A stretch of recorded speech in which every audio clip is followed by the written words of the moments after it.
What is up, investors? Back again, another stock analysis, this time taking a look at Under Armour. This is by request. If you have a company you would like me to take a look at, I've got a few in the queue, including Kraft Heinz and a few others. But if you've got a company that you'd like me to take a look at, leave me a comment below. I'd be glad to cover it here on the channel. Now, let's take a look here at Under Armour. This is one I get a lot of questions about because really I think it's because the stock has fallen so fast, so quickly, that people think, well, look, it's $8 a share, and just not that long ago, earlier this year, I think it was at 20. So people think that, hey, maybe this is a good buy. And so what we'll do is we'll walk through the financials. We'll take a look at the 10K, kind of a broader view of the financials, and then we'll look at the most recent quarter. Now, this is a stock, not to toot my own horn, this is me here on Seeking Alpha.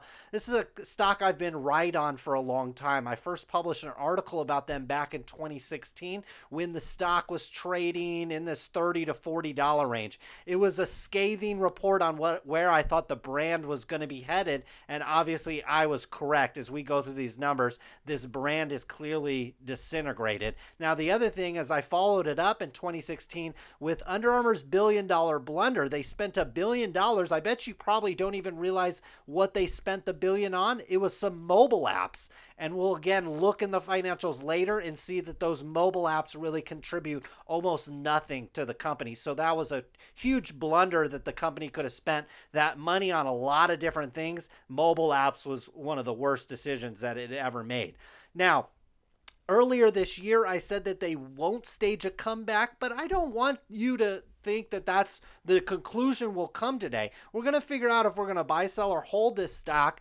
And because, look, for any company, I don't care if I've been negative on it for 4 years, at some point there is a price that is attractive. This company was like a 15, 20, maybe even like a $30 billion company at one point. Now it's 3. And so at some point, these shares do become attractive. Now, I don't want you just to think it's first grade analysis to think, well, look, the shares were at 20 in December and now they're 8. It must be a value stock now. Absolutely not. We need to look into the numbers. First thing, what I like to do is get a broad range. What did investors like? Look, this stock had an incredible run here. What did the investors like about this run? Let's take a look here from 2015. Again, here we are, net revenues. This is top line number. We got bottom line down here at net income. So top line in 2015 to 2016 grew very nicely. This is a very nice acceleration of revenues. And look what happened. That was in 2015, 2016. That's, kind of the last leg this stock took. Then look what happened. Flatline revenue. We went from 4.8 to 4.9. That's flatlining. 4.9 to 5.1. That's essentially a flatline. 2018 to 2019, again, flatline basically. Look what happened. Look at how investors lost interest once these numbers on the top line started to basically level off. It showed that this brand was not only going to stop growing, but it literally just started flatlining. So that's a big no-no, especially when this stock had a really hefty valuation and a hefty PE and all that. The flatlining top line revenue is not good. So let's take a look at what happened to the bottom line. Again, from 15 to 16, this was a nice acceleration of net income. Then it went negative, and you can see what happened to the stock during that time frame from like 17 to 18. This stock was on a ski slope down. We ticked up a little bit here.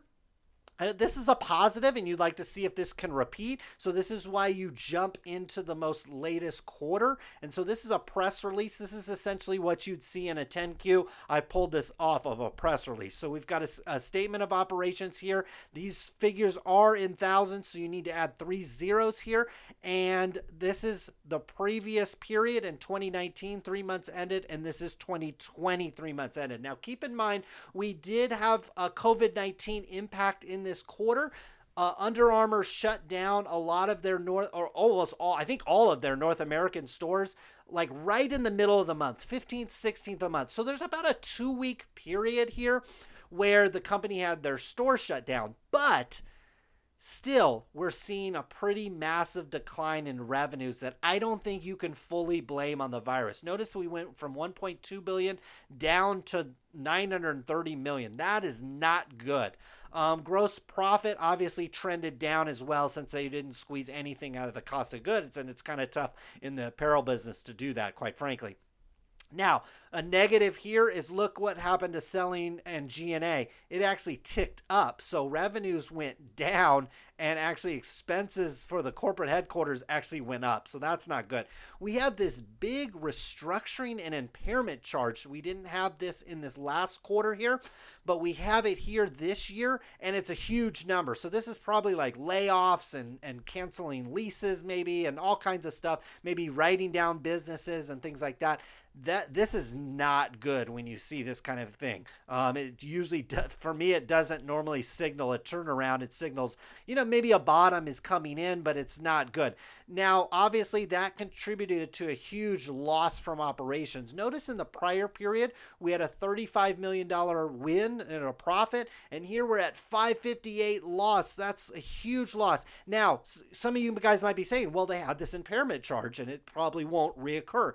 Well, go ahead and take this out. Go ahead and if you want to, you can take that whole number out, and it's still virtually 3 times this. The operating loss was still 3 times in the wrong direction of the previous period. So this is a company that is decelerating and losing money very quickly. That is not good. Let's come down here from a net income. As you can expect, it is going to mirror what happened from the loss from operations. So here we go. From the previous period, they made $22.4 million. That is not bad at all, especially, this is the first quarter after Christmas and stuff like that. So this is pretty solid.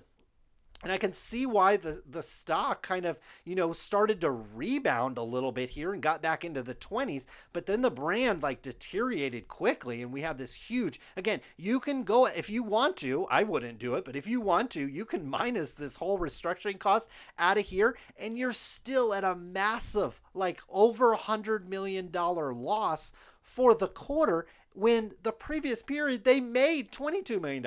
So that to me is just a massive red flag. It's really, really, really bad what's going on here. Shares are staying relatively the same. That is probably the one good thing. If you are a holder of these shares, I do feel sorry for you. At least they are not diluting you, at least from the share count. Now, this is really cool.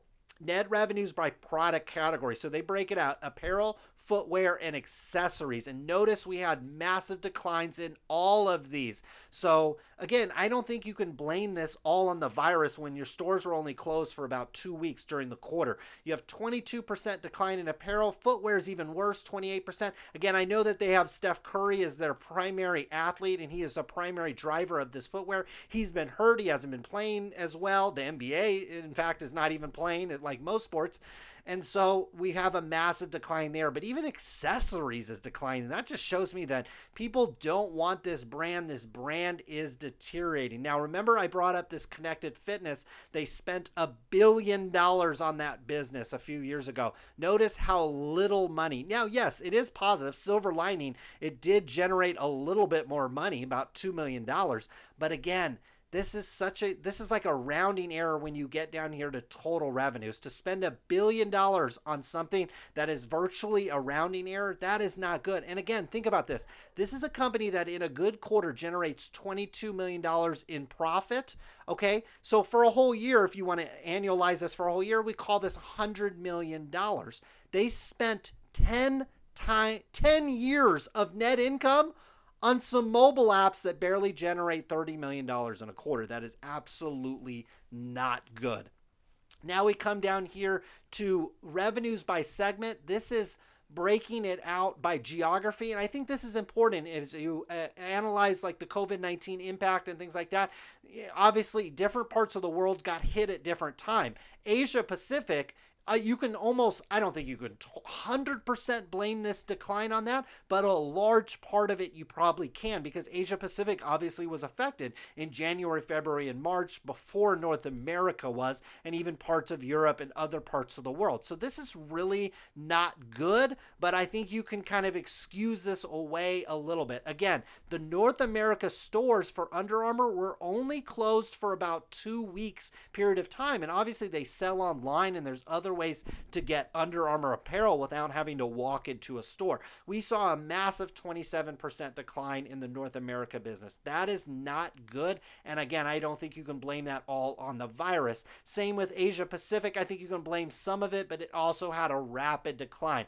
Now, a lot of the reason why these other countries think the Under Armour brand is cool is because they think North America thinks it's cool. And if North America starts to slide, you can bet these other regions are going to slide as well. So it's not good. Again, we come here to total revenue. We have 930. Notice how concentrated it is here in the United States. The United States is pretty much the entire business here, at least, from a top line perspective. So that's not good. Now we're looking at bottom line here. This is income from operations. And again, they break it out per region. Notice how, we had these slides here in Asia Pacific and in North America, and it really impacted profits. Notice profits here, and then it slipped to a loss here. Asia Pacific, again, was a profit, slipped to a loss. Notice even look at here.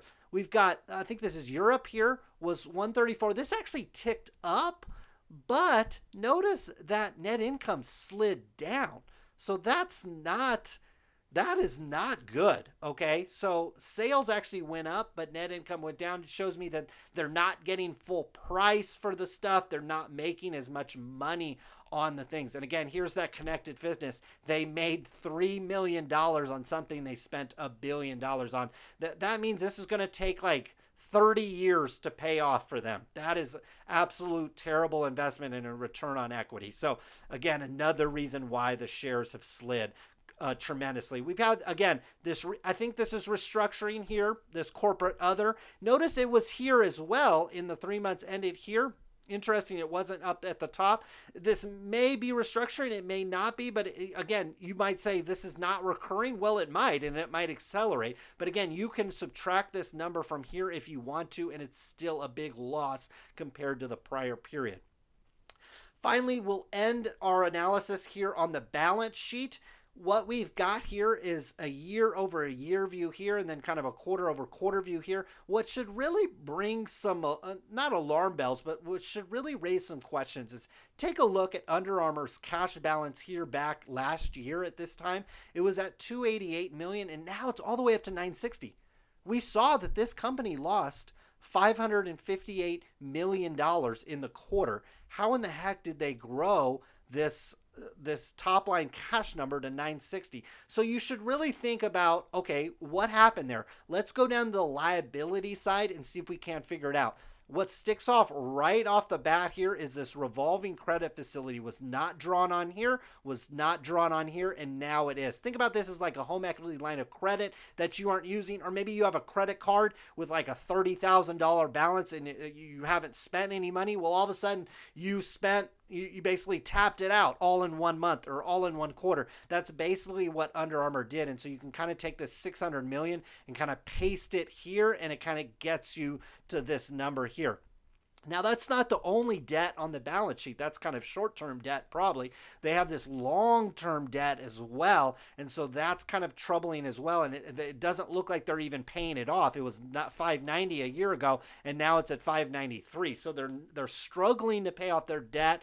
They're bolstering their cash balance here. Let's take a look at inventories, because that's also something you really want to pay attention on these clothing lines and these clothing companies' balance sheets. So here's inventory here. Notice it was at $875 a year ago, $892, and now it's ticked up to $940. The reason why we really want to pay attention to this, Couple reasons. One, COVID-19 is going to affect product lines. So stuff that was supposed to sell here in the spring and summertime is probably going to have to get discounted and get pushed away, and that's going to affect full price sales. So a lot of this inventories have to get dumped off onto TJ Maxx and a Marshalls and a Ross here in the United States, basically like a discount retailer. So instead of paying $30 for an Under Armour t-shirt, you can just go to many stores probably right next door and get one for 10. So I have a feeling that is going to keep like gross margins and profits under pressure at least for the rest of the year for Under Armour. Notice the last thing we'll take a look at, total assets. So total assets here last year were 4.4 billion, and now they're 4.8 billion. Again, a lot of that's bolstered by this 600 million credit facility here, but it's balanced out here. Total liabilities here, they went from 2.3 all the way up to 3.2. So almost $1 billion in liabilities got added, and we only added, I put that in quotes, for about 400 million in assets. So that is not good. That is why this stock has been in trouble. Now, you're wondering, buy, sell, hold on Under Armour. First of all, this stock chart is trended down. I mean, we're creating lower highs here. I'm not trying to do technical analysis here, but this is not a good looking chart to me. It's flattening out here. That might be a positive, but honestly, I think what's going to keep this company under pressure is this inventory number. Like a lot of fashion companies, they're going to have trouble getting rid of this inventory that's kind of sitting in empty stores right now. They're going to have to do a lot of discounting and do that online and do that in off-brand, merchandise stores like Ross and TJ Maxx and things like that. So I think that's going to keep shares where they're at. They might bounce around a little bit, but I don't think that's going to help accelerate this brand upward. The other numbers that I'd want to keep an eye on in Q2, Q3, Q4 is what happens here in North America. This is such a huge segment for this business. You'd want to start to see these leveling out, because that at least shows that the people that like the Under Armour brand are still buying it. What I'm seeing here is that people are leaving this brand, and they're leaving it very quickly. And if they continue to do that, these numbers will continue to go down and down and down. And that is not good for a company that actually really needs to be investing. They need to be signing athletes and signing teams and signing endorsement contracts, because that is the recipe for success in this kind of athletic environment, apparel company. So I don't like what I'm seeing here with Under Armour. Not that I would really sell it short. I think your opportunity to do that was, back in here or back in here. I think, the bottom is really fell out of this stock. I wouldn't really want to play it from that end. I certainly wouldn't want to be going long at this moment. If you're somebody that bought shares back in this point, you know what? I think the lesson that you learn is put some stop losses in. If you bought in this area, you really should have a stop loss around maybe $30, maybe even $20 a share. So when that share price broke there, it automatically sold your stock. I do that all the time. To be quite frank, a couple of my stop losses got hit back in March when we had this kind of initial downswing from the COVID-19. And it saved me a little bit. It got me out of some stocks that have continued to fall. And I think that's the lesson you can take. If you've paid a much bigger price than this for your Under Armour shares, set some stop losses next time to keep you out of it. I certainly wouldn't be wanting to accumulate and averaging down at this price, because again, I think these numbers could potentially get worse in North America, in part due because of the virus, but also because this brand is deteriorating. There's no momentum in the brand. There's no superstar athlete that's pushing this like there was back when Steph Curry was kind of on his rise and really driving those footwear sales that we see also fall off a cliff. So hopefully this helps you out. Again, if you have a company that you'd like me to take a look at, leave me a comment below, and I'd be happy to take a look at it and review it here on the channel. Consider subscribing to our channel if you like what we're doing here. I'm trying to post as many videos as I possibly can every single week. And consider hitting that like button as well. It does help out the channel.